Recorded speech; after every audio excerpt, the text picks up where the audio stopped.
Hello everyone. आप सभी का फिर से स्वागत है।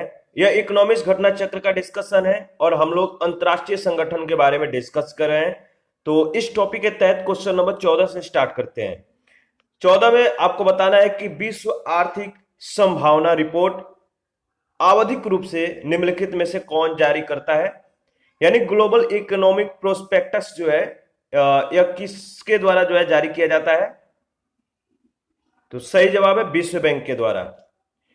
विश्व आर्थिक संभावना यानी ग्लोबल इकोनॉमिक्स प्रोस्पेक्टस जो है यह रिपोर्ट आवधिक रूप से वर्ष में 2 बार जनवरी और जून में विश्व बैंक के द्वारा जारी किया जाता है। क्वेश्चन नंबर 15 है, निम्न देशों में से किस एक का प्रति व्यक्ति जीएनपी न्यूनतम है। सही जवाब होगा भारत। प्रश्न काल के संदर्भ में अगर बात किया जाए तो सही उत्तर आपका बी ऑप्शन होगा। 12 फरवरी 2021 को विश्व बैंक के द्वारा जारी आंकड़ों के अनुसार वर्ष 2019 में उक्त देशों की प्रति व्यक्ति जीएनपी जो है चीन का आप देख सकते हैं सबसे ज्यादा है, इसके बाद श्रीलंका, ठीक है, इंडोनेशिया, इसके बाद भारत का है। क्वेश्चन नंबर 16 है, संयुक्त राज्य अमेरिका के बाद विश्व की दूसरी सबसे बड़ी अर्थव्यवस्था कौन सी है, किस देश की है। तो संयुक्त राज्य अमेरिका के बाद विश्व का दूसरा सबसे बड़ा अर्थव्यवस्था वो है जापान की, सी ऑप्शन। और देखिए इसके संदर्भ में अगर बात किया जाए प्रश्न काल में जो यह क्वेश्चन पूछा गया था जब, तो अमेरिका के बाद विश्व की दूसरी सबसे बड़ी अर्थव्यवस्था जापान की थी। 12 फरवरी 2021 को विश्व बैंक के द्वारा जारी आंकड़ों के अनुसार अगर बात किया जाए तो 2019 में क्रय शक्ति समता यानी परचेजिंग पावर पैरिटी के आधार पे भारत, चीन, संयुक्त राज्य अमेरिका के बाद विश्व की तीसरी सबसे बड़ी अर्थव्यवस्था है। और जीडीपी के संदर्भ में विश्व के सबसे बड़ी अर्थव्यवस्था जो है यूएसए है। उसके बाद चीन, जापान, जर्मनी और भारत का स्थान है, ध्यान रखिएगा। नेक्स्ट क्वेश्चन है, क्वेश्चन नंबर 17 में आपको बताना है निम्नलिखित में से कौन सा देश विश्व की तीसरी सबसे बड़ी अर्थव्यवस्था है। तो कौन सा देश विश्व की तीसरी सबसे बड़ी अर्थव्यवस्था है, वो है आपका चीन। और यह क्वेश्चन 2007 में पूछा गया है, तो प्रश्न काल में विश्व की तीसरी सबसे बड़ी अर्थव्यवस्था चीन का था। और उपयुक्त व्याख्या जो हम लोगों ने अभी किया है इसके बारे में आपका वही होगा जो न्यू डेटा है। क्वेश्चन नंबर 18 है, विश्व बैंक के नवीनतम विकास प्रतिवेदन के अनुसार भारतीय अर्थव्यवस्था की स्थिति है। तो पांचवी बड़ी अर्थव्यवस्था है, भारत की स्थिति किस प्रकार का है, पांचवी बड़ी अर्थव्यवस्था के रूप में। और इसके बारे में थोड़ा बहुत डिस्कस किया जाए तो विश्व बैंक के तत्कालीन विकास प्रतिवेदन के अनुसार भारत जो भारत की अर्थव्यवस्था है विश्व के सबसे 5 बड़ी अर्थव्यवस्था है। यानी विश्व में भारत का जो स्थान है 5 बड़ी अर्थव्यवस्था में 5वें स्थान पे है। 12 फरवरी 2021 को विश्व बैंक के द्वारा जारी आंकड़ों के अनुसार जीडीपी इसके आधार पर अगर बात किया जाए तो 2019 में भारतीय अर्थव्यवस्था विश्व की 5वीं सबसे बड़ी अर्थव्यवस्था किसके बाद, तो यूएसए, चीन, जापान, जर्मनी के बाद है, ठीक है। सबसे पहला स्थान यूएसए का, इसके बाद चीन, फिर जापान, इसके बाद जर्मनी और 5वां स्थान भारत का है। और क्रय शक्ति समता के आधार पर अगर बात किया जाए तो भारतीय अर्थव्यवस्था चीन और अमेरिका के बाद तीसरे स्थान पे है। यानी जो क्रय शक्ति है इसके आधार पर बात किया जाएगा तो सबसे पहले चीन, अमेरिका, इसके बाद भारत का स्थान यानी तीसरे स्थान पे। क्वेश्चन नंबर 19 है, क्रय शक्ति समतुल्यता की माप के अनुसार भारतीय अर्थव्यवस्था विश्व के सबसे बड़ी देशों की चौथी अर्थव्यवस्था बनी रही। पहले 3 स्थान उस क्रम में, तो जो चौथी अर्थव्यवस्था है भारत की है, लेकिन 3 किन किन का है आपको बताना है। तो यूएसए, चीन, जापान, इसके बाद है भारत का स्थान। तो डी ऑप्शन आपका बिल्कुल सही होगा। और प्रश्न काल में क्रय शक्ति समतुल्यता के माप के अनुसार बात किया गया तो विश्व की 4 बड़ी जो अर्थव्यवस्था है यूएसए है, चीन है, जापान है और इसके बाद भारत है। जबकि 12 फरवरी 2021 को विश्व बैंक के द्वारा जारी आंकड़ों के अनुसार 2019 में इनका जो आरोही क्रम है, पहला स्थान चीन, अमेरिका, भारत, जबकि जीडीपी के आधार पर जो इनका क्रम है यूएसए, चीन, जापान, जर्मनी और भारत। तो क्रम सबसे ज्यादा इंपॉर्टेंट है, आपको ध्यान में रखना है। क्वेश्चन नंबर 20 है, निम्नलिखित कथनों पे आपको विचार करना है, बताना है कि कौन सा कथन सही है। पहला कथन है क्रय शक्ति समता यानी परचेजिंग पावर पैरिटी, विनिमय दरों की गणना विभिन्न देशों में एक समान वस्तु और सेवाओं के मूल्यों की तुलना कर की जाती है। दूसरा है जो पीपीपी है यानी जो परचेजिंग पावर पैरिटी है, डॉलर के संदर्भ में भारत विश्व की छठी सबसे बड़ी अर्थव्यवस्था है। तो बताइए इसमें जो स्टेटमेंट है कौन सा सही है।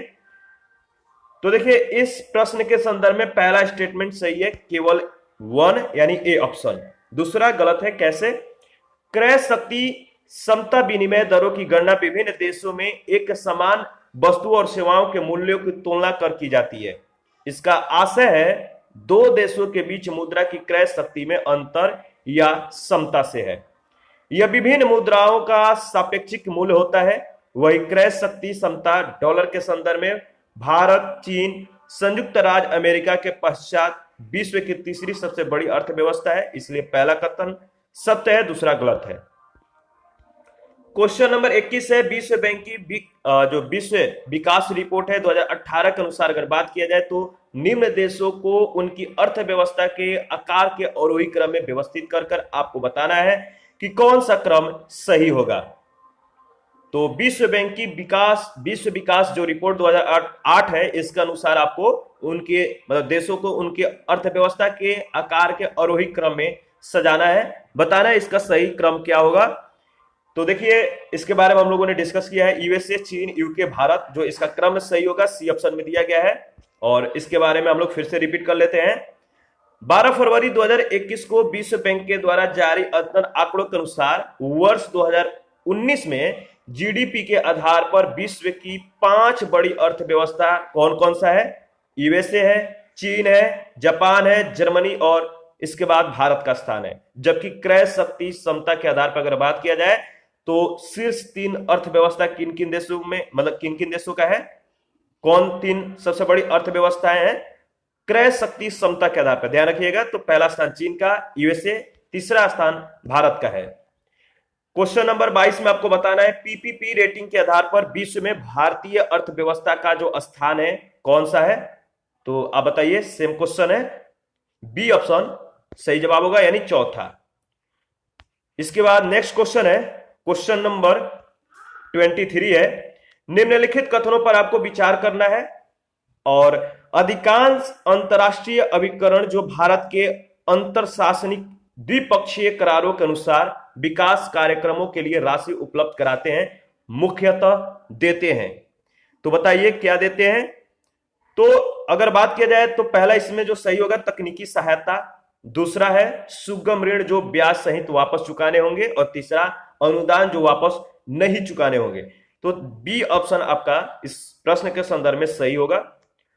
और इसके बारे में अगर थोड़ा बहुत डिस्कस किया जाए तो ध्यान रखिएगा, जो अंतरराष्ट्रीय अभिकरण है और भारत सरकार के बीच करार है, आधारित सहायता जो होता है इस पे आधारित, यानी अंतरराष्ट्रीय अभिकरण और भारत सरकार के बीच करारों पर आधारित सहायता मुख्यतः जो है विकास से संबंधित होती है।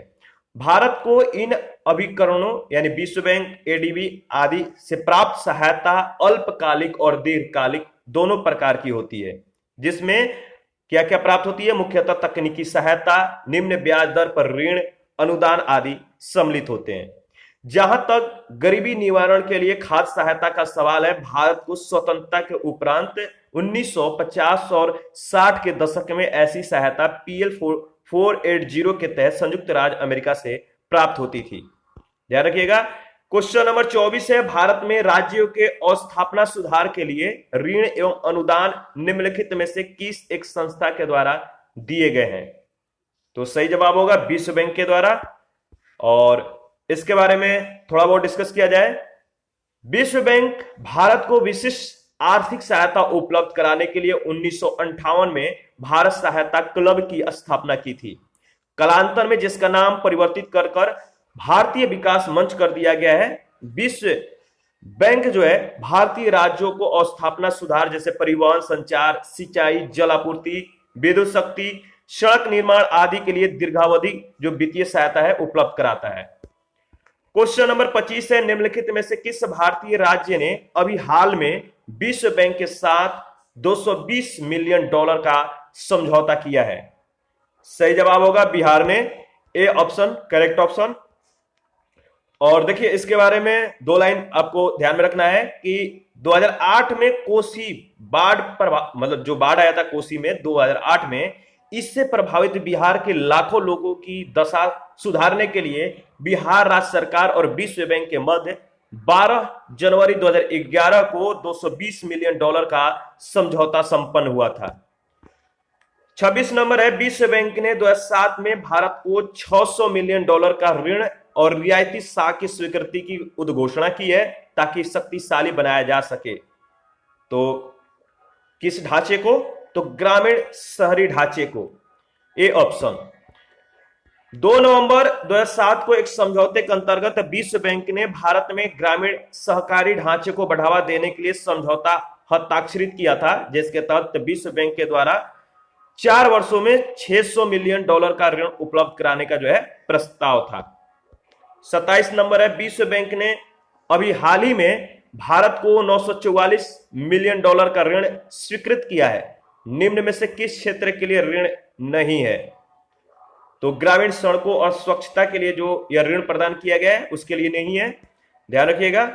नवंबर 2007 में नई दिल्ली में विश्व बैंक के तत्कालीन अध्यक्ष रॉबर्ट बी जोइलिक ने भारत में ग्रामीण शहरी साख व्यवस्था के लिए व्यावसायिक प्रशिक्षण कार्यक्रम और सामुदायिक आधारित जल प्रबंधन परियोजनाओं के लिए $944 मिलियन के ऋण को जो है स्वीकृति दी थी। ग्रामीण सड़कें और स्वच्छता इसमें शामिल नहीं था। क्वेश्चन नंबर 28 है, विश्व बैंक से ऋण के रूप में सहायता से ICAR द्वारा राष्ट्रीय कृषि अभिनव परिवर्तन परियोजना चलाई जा रही है। इसके कितने घटक हैं? तो इसके 4 घटक हैं, डी ऑप्शन। विश्व बैंक के सहयोग से India council of agriculture research के द्वारा संचालित राष्ट्रीय कृषि अभिनव परियोजना का शुभारंभ 26 जुलाई 2006 को किया गया था और इसके 4 घटक है। पहला है, उभरती हुई कृषि नवोन्मेष व्यवस्था में एक उत्प्रेरक के रूप में ICAR की भूमिका को सुदृढ़ करना। जो दूसरा है इसमें है जो उपभोक्ता प्रणाली है इसके लिए कृषि उत्पादन में शोध करना, सतत ग्रामीण आजीविका सुरक्षा पर शोध करना और कृषि विज्ञान में बुनियादी एवं सामरिक शोध करना। क्वेश्चन नंबर 29 है, हरा सूचकांक विकसित किया गया है। तो विश्व बैंक के द्वारा, सी ऑप्शन आपका सही जवाब है। उभरती हुई अर्थव्यवस्था में व्यापार करने वाली कंपनियों की कार्बन दक्षता के संदर्भ में निवेशकों को भिज्ञ कराने के लिए विश्व बैंक ने हरा सूचकांक यानी ग्रीन इंडेक्स नामक एक पर्यावरण अनुकूल स्टॉक मार्केट इंडेक्स जो है विकसित किया था। आयोग ने इसका सही जवाब ए को माना था। क्वेश्चन नंबर 30 है, निम्नलिखित में से कौन सी संस्था मिलकर जो है विश्व बैंक का गठन करते हैं? तो बताइए कौन सा संस्था मिलकर विश्व बैंक का गठन करते हैं? इसके बारे में हम लोगों ने अच्छे से डिस्कस किया है, ठीक है, और दोनों संस्थाओं के बारे में भी हम लोगों ने डिस्कस किया है। अगर इसका जवाब आप लोग नहीं दे रहे हैं इसका मतलब रिवीजन आप लोग सही से नहीं कर रहे हैं, ठीक है, तो रिवीजन किया करिए, इंपॉर्टेंट है। तो देखिए जो विश्व बैंक है इसका गठन कौन कौन संस्था मिलकर करता है? तो अंतरराष्ट्रीय पुनर्निर्माण और जो है विकास बैंक है, इसके बाद अंतरराष्ट्रीय वित्तीय निगम है और तीसरा है अंतरराष्ट्रीय विकास संघ, यानी पहला, दूसरा और तीसरा, ये तीनों मिलकर विश्व बैंक का जो है निर्माण करते हैं। यहाँ पर आप देख सकते हैं विश्व बैंक समूह में 5 संगठन सम्मिलित होते हैं। पहला IBRD, दूसरा IDA, तीसरा IFC, चौथा MIGA और पांचवा है ICSID। IBRD का मतलब है अंतरराष्ट्रीय पुनर्निर्माण एवं विकास बैंक, इसका स्थापना 1944 में। और IDA का मतलब है अंतरराष्ट्रीय विकास परिषद और इसका स्थापना 1960 में। IFC यानी अंतरराष्ट्रीय वित्त निगम, इसका स्थापना 1956 और MICA का मतलब बहुपक्षीय निवेश गारंटी एजेंसी, यानी इसका जो स्थापना है 1988 में। और ICSID है, इसका स्थापना 1966 में और निवेश संबंधी विवादों के निपटारे के लिए अंतरराष्ट्रीय केंद्र है। ध्यान रखिएगा 5 जो संगठन है मिलकर वर्ल्ड बैंक का निर्माण करते हैं। तो नेक्स्ट क्वेश्चन है कि वर्ल्ड बैंक की स्थापना कब की गई थी? सेम क्वेश्चन है, आप बताइए, इसके बारे में भी हम लोगों ने इससे पहले डिस्कस किया है। तो वर्ल्ड बैंक की स्थापना 1945 में किया गया था, ये ऑप्शन आपका सही जवाब है। और अगर इसके बारे में दो लाइन ध्यान दिया जाए तो औपचारिक रूप से विश्व बैंक की स्थापना देखिए 1944 में ही हो गई थी, परंतु इसकी सदस्यता जो है वर्ष 1945 से प्रभावी हुआ और इसका मुख्यालय कहां पे है? वाशिंगटन डीसी में। क्वेश्चन नंबर 32 है, विश्व बैंक का मुख्यालय कहां पे है? तो सेम क्वेश्चन है, वाशिंगटन डीसी। 33 नंबर है, विश्व बैंक एवं डीआईपीपी के द्वारा अक्टूबर 2016 में जारी की गई कारोबार सुगमता रैंकिंग में किन दो राज्यों को संयुक्त रूप से पहला दर्जा मिला? सही जवाब होगा आंध्र प्रदेश और तेलंगाना। देखिए प्रश्न काल के संदर्भ में डी सही उत्तर है। 5 सितंबर 2020 को जारी व्यापार कार्य सुधार योजना 2019 के रैंकिंग में आंध्र प्रदेश को पहला, उत्तर प्रदेश को दूसरा, तेलंगाना को तीसरा और मध्य प्रदेश को चौथा स्थान प्राप्त हुआ है। तो नया डेटा जो है इंपॉर्टेंट है, इसको ध्यान में रखना है। 34 नंबर है, अंतरराष्ट्रीय मुद्रा कोष के संबंध में निम्नलिखित में से कौन सा कथन सही है? तो अंतरराष्ट्रीय मुद्रा कोष के बारे में आपको बताना है कि कौन सा कथन सही है। सही जवाब है यह केवल सदस्य देशों को ही ऋण प्रदान करता है, सी ऑप्शन।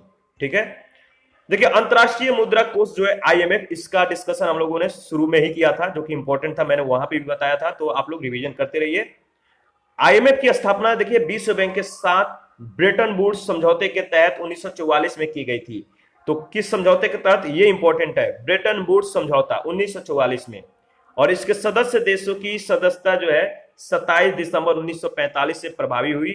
अंतरराष्ट्रीय मुद्रा कोष की प्रमुख जिम्मेदारी सदस्य देशों को भुगतान संतुलन संबंधी समस्याओं से निपटाने के लिए ऋण को प्रदान करना। यह केवल सदस्य देशों को उनके अंतरराष्ट्रीय भंडारण का जो है पुनर्निर्माण करके अपनी मुद्राओं को स्थिर रखने के लिए, आयात के लिए भुगतान जारी रखने और मजबूत आर्थिक विकास की स्थिति को बहाल रखने के लिए ऋण प्रदान करता है। यह विश्व बैंक की तरह विशिष्ट विकास परियोजनाओं के लिए ऋण प्रदान नहीं करता है। क्वेश्चन नंबर 35 है, अंतरराष्ट्रीय मुद्रा कोष का प्रमुख कार्य क्या है?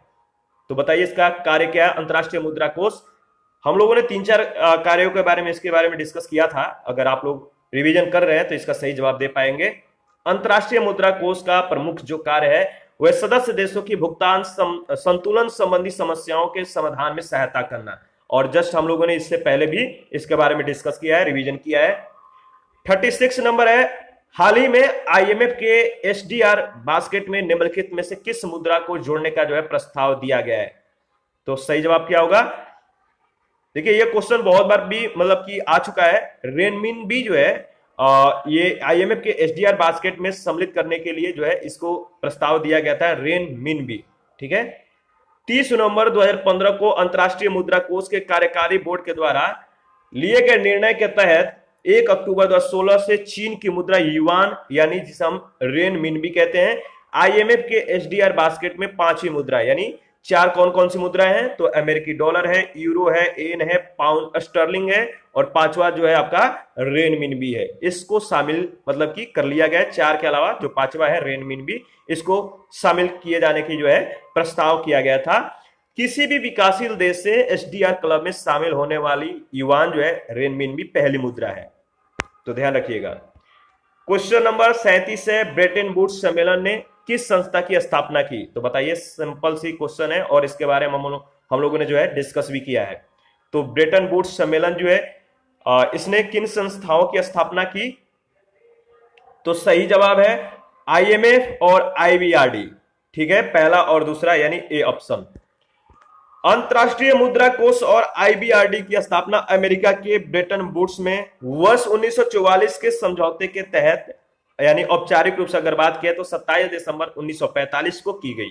चूंकि दोनों की स्थापना ब्रेटन वुड्स के ही तहत हुई, इसीलिए इन दोनों को ब्रेटन वुड्स जुड़वा या वाशिंगटन में स्थित होने के कारण जो है वाशिंगटन जुड़वा के रूप में भी जाना जाता है। क्वेश्चन नंबर 38 है, अंतरराष्ट्रीय मुद्रा कोष की स्थापना किस समझौते के अंतर्गत हुई?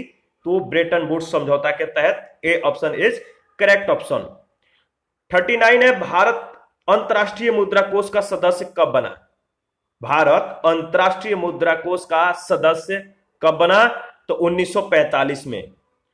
देखिए भारत अंतरराष्ट्रीय मुद्रा कोष के संस्थापक सदस्यों में से एक है। 27 दिसंबर 1945 से अंतरराष्ट्रीय मुद्रा कोष का सदस्य है और उल्लेखनीय है कि अंतरराष्ट्रीय मुद्रा कोष के वर्तमान में 189 सदस्य देश हैं।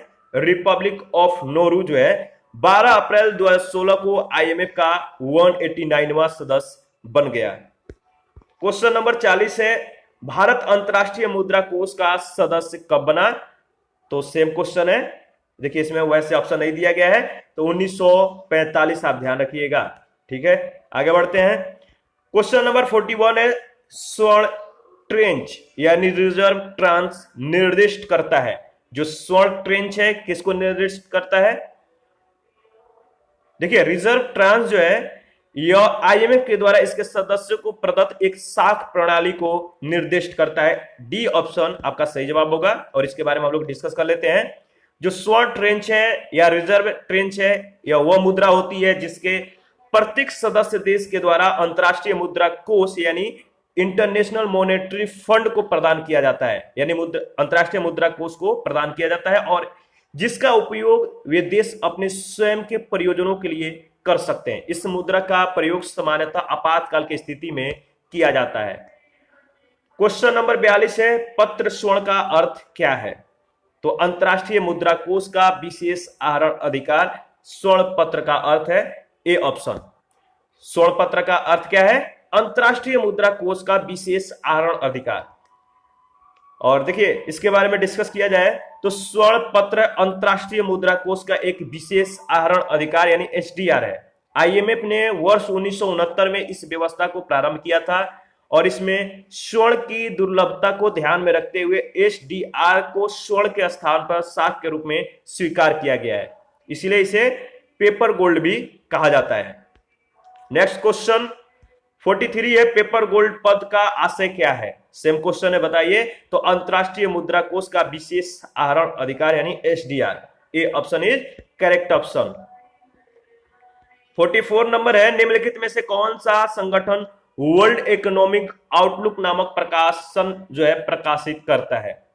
तो वर्ल्ड इकोनॉमिक आउटलुक नामक प्रकाशन प्रकाशित करता है कौन सा संगठन? तो अंतरराष्ट्रीय मुद्रा कोष। देखिए वर्ल्ड इकोनॉमिक आउटलुक का प्रकाशन जो है अंतरराष्ट्रीय मुद्रा कोष के द्वारा किया जाता है, यानी आईएमएफ के द्वारा। वहीं संयुक्त राष्ट्र विकास कार्यक्रम के द्वारा ह्यूमन डेवलपमेंट रिपोर्ट का प्रकाशन होता है। विश्व आर्थिक फोरम के द्वारा ग्लोबल कॉम्पिटिटिवनेस रिपोर्ट का प्रकाशन किया जाता है। वहीं विश्व बैंक के द्वारा वर्ल्ड डेवलपमेंट रिपोर्ट का प्रकाशन किया जाता है। क्वेश्चन नंबर 45 है, वर्ल्ड इकोनॉमिक आउटलुक इंडेक्स कौन प्रकाशित करता है? तो यह सवाल ही गलत है, इसका सही जवाब होगा उपयुक्त में से कोई नहीं। ठीक है, प्रश्न त्रुटिपूर्ण है। कैसे? वर्ल्ड इकोनॉमिक आउटलुक इंडेक्स नाम से कोई इंडेक्स जारी नहीं होता है। यदि प्रश्न में वर्ल्ड इकोनॉमिक आउटलुक रिपोर्ट लिखा होता तो इसका जवाब जो होता सही हो जाता आईएमएफ। ठीक है, आगे बढ़ते हैं। क्वेश्चन नंबर 46 है, वैश्विक वित्तीय स्थिरता रिपोर्ट किसके द्वारा तैयार की जाती है? तो आईएमएफ के द्वारा, अंतरराष्ट्रीय मुद्रा कोष के द्वारा। बी ऑप्शन आपका सही जवाब है। वैश्विक वित्तीय स्थिरता रिपोर्ट यानी ग्लोबल फाइनेंशियल स्टेबिलिटी रिपोर्ट अंतरराष्ट्रीय मुद्रा कोष के द्वारा तैयार और प्रकाशित की जाती है। यह जो है आईएमएफ के द्वारा जारी अर्धवार्षिकी प्रतिवेदन होता है, जिसमें वैश्विक वित्तीय तंत्र और बाजारों का आकलन प्रस्तुत किया जाता है। इस प्रतिवेदन में वर्तमान बाजार स्थिति तथा वित्तीय स्थिरता को प्रभावित करने वाले प्रमुख मुद्दों का विश्लेषण भी प्रस्तुत किया जाता है। 47 है, संयुक्त राष्ट्र मुद्रा और वित्तीय सम्मेलन यानी United Nations monetary and financial conference, जिसमें आईबीआरडी, गैट और आईएमएफ की स्थापना के लिए समझौतों पर जो है हस्ताक्षर हुए थे, समानतः क्या कहलाता है? सही जवाब है ब्रेटन वुड्स सम्मेलन। विश्व के विभिन्न देशों के मध्य वाणिज्यिक एवं वित्तीय संबंधों के नियमन तथा मौद्रिक प्रबंधन प्रणाली की स्थापना के लिए अमेरिका के ब्रेटन वुड्स स्थित माउंट वाशिंगटन होटल में 44 राष्ट्रों के प्रतिनिधियों ने जुलाई 1944 में ब्रेटन वुड्स समझौते पर हस्ताक्षर किया था। अंतरराष्ट्रीय मुद्रा कोष, विश्व बैंक, गैट आदि संस्थाएं इसी समझौते के तहत जो है प्रशासित होते हैं, और इसीलिए इन्हें ब्रेटन वुड्स संस्थाएं भी कहा जाता है। 48 है, अक्टूबर 2018 में किस अर्थशास्त्री को आईएमएफ के शोध विभाग का आर्थिक सलाहकार और निर्देशक के रूप में नियुक्त किया गया है? सही जवाब होगा गीता गोपीनाथ को, बी ऑप्शन। हार्वर्ड यूनिवर्सिटी में भारतीय मूल की प्रोफेसर गीता गोपीनाथ को अक्टूबर 2018 में अंतरराष्ट्रीय मुद्रा कोष के शोध विभाग का आर्थिक सलाहकार और निदेशक के रूप में इनकी नियुक्ति किया गया। 49 है व्यापक आधार युक्त व्यापार, व्यापक आधार युक्त व्यापार और निवेश करार यानी ब्रॉड बेस्ड ट्रेड एवं इन्वेस्टमेंट एग्रीमेंट कभी कभी समाचारों में भारत और निम्नलिखित में से किस एक के बीच जो है बातचीत के संदर्भ में दिखाई पड़ता है। इसका जो सही जवाब है क्या होगा? देखिए इसका जो सही जवाब है ऑप्शन देखिए, ऑप्शन में आपको पता चल जाएगा। जो यूरोपीय संघ है सही जवाब है ए ऑप्शन। और जो व्यापक आधारभूत व्यापार और निवेश करार है, जो broad based trade and investment agreement जो है भारत और यूरोपीय संघ के बीच एक मुक्त व्यापार समझौता है। यह समझौता कब लागू हुआ? 2007 में। क्वेश्चन नंबर 50 में आपको बताना है कि निम्नलिखित कथनों में से कौन सा कथन सही है। पहला है भारत ने डब्ल्यूटीओ के व्यापार सुकर बनाने के करार का अनुसमर्थन किया है। दूसरा है टीएफए डब्ल्यूटीए के बाली मंत्री स्तरीय पैकेज 2013 का एक भाग है। और तीसरा है टीएफए जनवरी 2016 में जो है प्रवृत्त हुआ। इसमें से कौन सा कथन सही है आपको बताना है। तो देखिए पहला दूसरा कथन सही है, तीसरा कथन जो है गलत है। तो आपका ए ऑप्शन सही जवाब होगा। तीसरा कैसे गलत है इसके बारे में हम लोग डिस्कस करेंगे। लंबे समय से विकासशील और विकसित देशों के मतलब विकासशील और विकसित जो दोनों देश है इनके व्यापारिक सीमाओं के आर पार वस्तुओं की आवाजाही में अनावश्यक रूप से लगने वाले अधिक समय के संबंध में अपनी चिंता व्यक्त करते रहे हैं।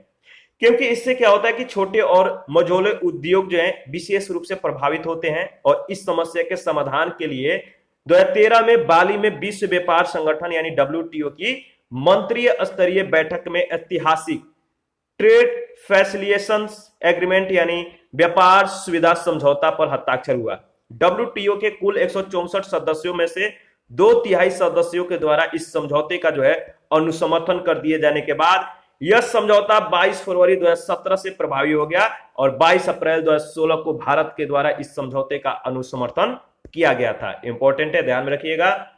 51 नंबर है राष्ट्रीय बौद्धिक संपदा अधिकार नीति के संदर्भ में निम्नलिखित कथनों पर विचार करना है। दो कथन है। पहला, यह दोहा विकास एजेंडा और ट्रिप्स समझौते के प्रति भारत की प्रतिबद्धता को दोहराता है। दूसरा स्टेटमेंट है औद्योगिक नीति और संवर्धन विभाग भारत में बौद्धिक संपदा अधिकारों के विनिमय के लिए केंद्रक अभिकरण यानी नोडल एजेंसी है। तो इन दोनों में बताना है आपको कि कौन सा कथन सही है, क्या दोनों सही है, पहला सही है या दूसरा सही है। तो बताइए। देखिए इन दोनों में जो दो कथन है दोनों सही है, यानी पहला और दूसरा दोनों जो स्टेटमेंट है राइट है। भारत सरकार के द्वारा 12 मई 2016 को राष्ट्रीय बौद्धिक संपदा अधिकार नीति को मंजूरी प्रदान की गई। यह नीति इस नीति का जो नारा है रचनात्मक भारत अभिनव भारत है। ध्यान रखिएगा, जो नारा है रचनात्मक भारत और अभिनव भारत है। इस नीति के क्रियान्वयन का दायित्व औद्योगिक नीति एवं संवर्धन विभाग को होगा, यानी डीआईपीपी को होगा। यह नीति एक ऐसे भारत के निर्माण के विजन से प्रेरित है जहां ज्ञान विकास का मुख्य वाहक होगा, बौद्धिक संपदा से सभी लाभान्वित होते हैं। और यह नीति जो है भारत सरकार की दोहा विकास एजेंडा और ट्रिप्स समझौते के प्रति जो है भारत की प्रतिबद्धता को भी दर्शाता है। क्वेश्चन नंबर 52 है व्यापार संबंधी निवेश उपायों के संदर्भ में कौन से कथन सही है आपको बताना है। इसमें पहला जो कथन है विदेशी निवेशकों के द्वारा किए जाने वाले आयात पर परिणात्मक निर्बंधन निषिद्ध होते हैं। दूसरा है ये वस्तुओं और सेवाओं दोनों के व्यापार से संबंधित निवेश उपायों पर लागू होते हैं। और तीसरा यह विदेशी निवेश के नियमन से संबंधित नहीं है। तो इसका जो सही जवाब होगा पहला और तीसरा स्टेटमेंट सही है, बट जो सेकंड स्टेटमेंट है गलत है। कैसे? विश्व व्यापार संगठन देखिए एकमात्र वैश्विक अंतरराष्ट्रीय संगठन है जो राष्ट्रों के मध्य व्यापार नियमों से संबंधित है। तो विश्व व्यापार यानी जो डब्ल्यूटीओ है ये किस प्रकार का संगठन है? तो ये जो है एक वैश्विक अंतरराष्ट्रीय संगठन है जो राष्ट्रों के मध्य व्यापार नियमों से संबंधित है। डब्ल्यूटीओ के समझौते इसके मूल तत्व हैं जिन पर कई व्यापारिक देशों के द्वारा बातचीत और हस्ताक्षर किए गए हैं और उन देशों की संसद में जिसकी पुष्टि की गई है। विश्व व्यापार संगठन में 164 सदस्य और 23 जो है पर्यवेक्षक सरकारें हैं। व्यापार संबंधी निवेश उपाय जो केवल वस्तुओं के व्यापार पर लागू होता है। यह विदेशी निवेश की बाधाओं को दूर करने की व्यवस्था करता है और विदेशी निवेशकों के द्वारा किए जाने वाले आयात पर परिणात्मक निर्बंधन निषिद्ध करता है। इसके अतिरिक्त समझौता सुनिश्चित करता है कि सभी इकाइयां वह देशी हो अथवा विदेशी एक समान समझी जाएंगी। नियमों और नीतियों के संदर्भ में किसी से कोई भेदभाव नहीं होगा। व्यापार संबंधित निवेश उपाय जो होंगे विदेशी निवेश के नियम से संबंधित नहीं है। तो सेकंड वाला स्टेटमेंट किस लिए रॉन्ग है? व्यापार संबंधित निवेश जो है यह उपाय विदेशी निवेश के नियमन से संबंधित नहीं है, ध्यान रखिएगा। 53 है, ट्रिम्स का पूरा नाम क्या है? तो ट्रिम्स का पूरा नाम आपको बताना है ट्रेड रिलेटेड इन्वेस्टमेंट मेजर्स। इसका जो पूरा नाम है ट्रिम्स का, बी ऑप्शन है, ट्रेड रिलेटेड इन्वेस्टमेंट मेजर्स। आगे बढ़ते हैं। जो ट्रिम्स है विश्व व्यापार संगठन का यह एक समझौता है और इसका पूरा नाम ट्रेड रिलेटेड इन्वेस्टमेंट मेसर्स है। और ट्रिम्स का जो संबंध है कुछ शर्तों या प्रतिबंधों से है जो कोई देश अपने देश में जो है विदेशी विनिमयों के संबंध में लगाता है। नेक्स्ट है, ट्रिम्स से क्या बनता है आप बताइए?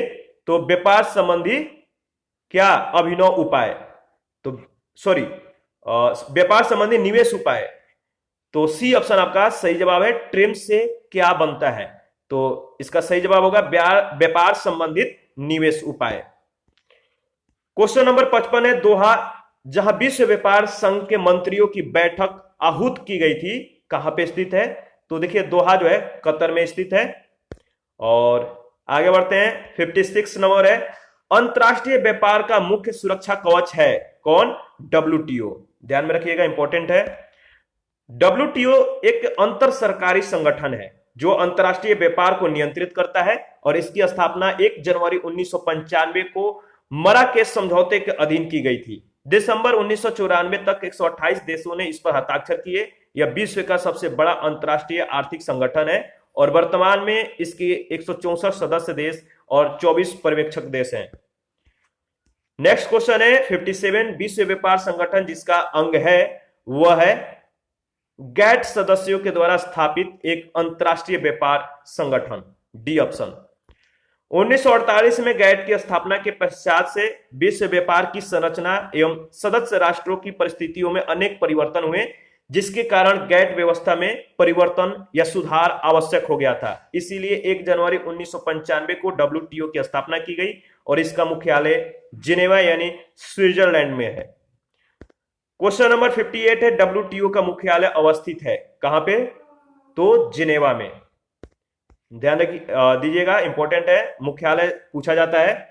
59 नंबर है, निम्नलिखित कथनों पे आपको विचार करना है और बताना है कि कौन सा कथन सही है। पहला कथन है अच्छा, इसमें जो पूछा गया है कि दिसंबर 1999 में संपन्न WTO की मंत्रियों की बैठक असफल रही क्योंकि इसके व्यापार को जुड़ने का जो प्रयास किया गया, पहला श्रमिक संबंधी समस्याओं से, दूसरा पर्यावरण संबंधी समस्याओं से, तीसरा आतंकवाद संबंधी समस्याओं से, चौथा ऋण संबंधी समस्याओं से।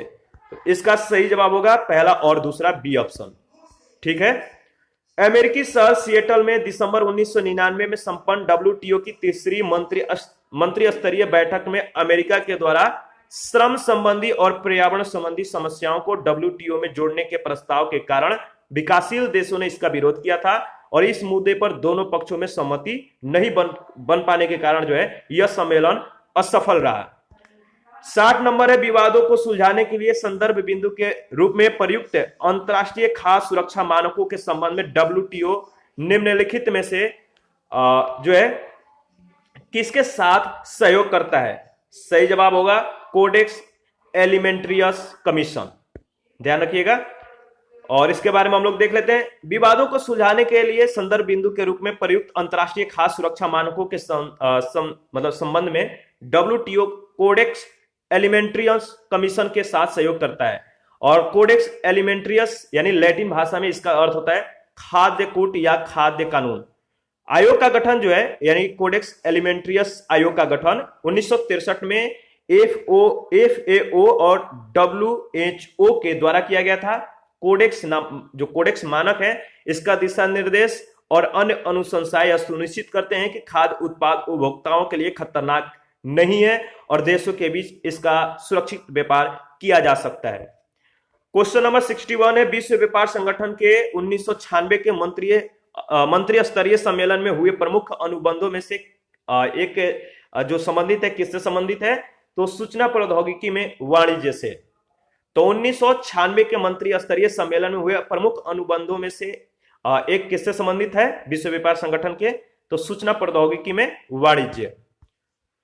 WTO के प्रथम मंत्री स्तरीय सम्मेलन जो सिंगापुर में आयोजित हुआ था, इसमें सदस्य देशों में सूचना प्रौद्योगिकी में वाणिज्य पर अनुबंध हस्ताक्षरित हुआ था और इसके अतिरिक्त सिंगापुर सम्मेलन में निम्न मुद्दे पर भी विचार विमर्श हुआ था। कौन कौन सा मुद्दा था? तो व्यापार और निवेश पर, व्यापार और प्रतियोगिता, सरकारी खरीद एवं पारदर्शिता और व्यापार का सरलीकरण। 62 है, विश्व व्यापार संगठन की स्थापना के पीछे निम्नलिखित में से कौन से उद्देश्य थे? पहला उद्देश्य था, अब बताइए, जो दिया गया है कि विविध देशों के बीच मुक्त व्यापार और संसाधन प्रवाह का संवर्धन। दूसरा है बौद्धिक संपत्ति के अधिकारों का रक्षण। तीसरा है विविध देशों के बीच संतुलित व्यापार की व्यवस्था और चौथा है पूर्वी ब्लॉक के देशों और पश्चिमी विश्व के बीच व्यापार का संवर्धन। इसका सही जवाब क्या होगा? इसका सही जवाब है, देखिए, पहला, दूसरा, तीसरा और चौथा, यानी A option. A option is right, यानी जो चारों स्टेटमेंट है सही है। और 1 जनवरी 1995 को स्थापित विश्व व्यापार संगठन का मुख्य उद्देश्य सदस्य देशों के बीच भेदभाव रहित मुक्त व्यापार को प्रोत्साहित करना और WTO की स्थापना का उद्देश्य में उपयुक्त चारों उद्देश्य सम्मिलित हैं। ठीक है, और इसी के साथ आज का सेशन समाप्त करते हैं। 63 से हम लोग नेक्स्ट सेशन में स्टार्ट करेंगे। आप अपना प्रतिक्रिया जरूर दीजिए, आपके प्रतिक्रियाओं का हमें बेसब्री से इंतजार रहता है। और जो लोग टेलीग्राम चैनल और क्विज ग्रुप को ज्वाइन नहीं किए हैं, प्लीज ग्रुप को ज्वाइन कर लीजिए और इसका जो लिंक है वीडियो के डिस्क्रिप्शन बॉक्स में दिया गया है, वहां से आप ज्वाइन कर सकते हैं। तो थैंक यू, मिलते हैं नेक्स्ट सेक्शन में।